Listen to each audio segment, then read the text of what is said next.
জয় মা, রাধে রাধে। বন্ধুরা, আমি পাইলট।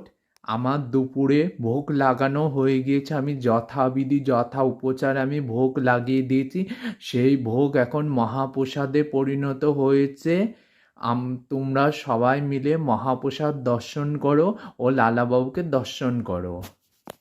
প্রথমেই এই দেখো, এই যে লালাবাবুকে দর্শন করো। লালাবাবুকে আজ আমি অভিষেক করিয়ে দিয়েছি, তারপরে এই ধোয়া বস্ত্রটা পরিয়ে দিয়েছি। এবার মহাপ্রসাদের দর্শন করো। এইদিকে রয়েছে অন্ন, অন্নের উপরে দেখো ঘি দিয়েছি।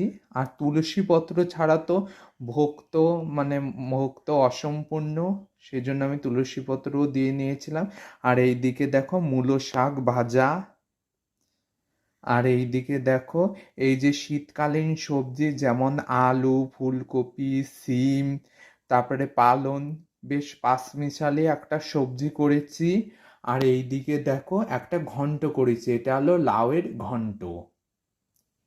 আর এইদিকে দেখো গরুর দুধ জাল দিয়ে মোটা করে ঠান্ডা করে তারপর লালাবাবুকে দিয়েছি। আর এইদিকে জল। ভিডিওটা তোমাদের কেমন লাগলো কমেন্ট করে জানিও। আর আমার চ্যানেলে যদি নতুন হয়ে থাকো তবে আমার চ্যানেলটাকে সাবস্ক্রাইব করে দিও। আমার পেজে যদি নতুন হয়ে থাকো তবে আমার পেজটাকে ফলো করে দিও। প্রেম সে বলো রাধে রাধে। লালাবাবুর কাছে আমি এই কামনাই করি, তোমরা সকলে সুস্থ থাকো, ভালো থাকো, আর ভোগ দর্শনে সকলের দুর্ভোগ কাটুক। বলো সবাই একসঙ্গে, মহাপ্রসাদ কি জয়, রাধারানী সরকার কি জয়, রাধা দামোদর সরকার কি জয়।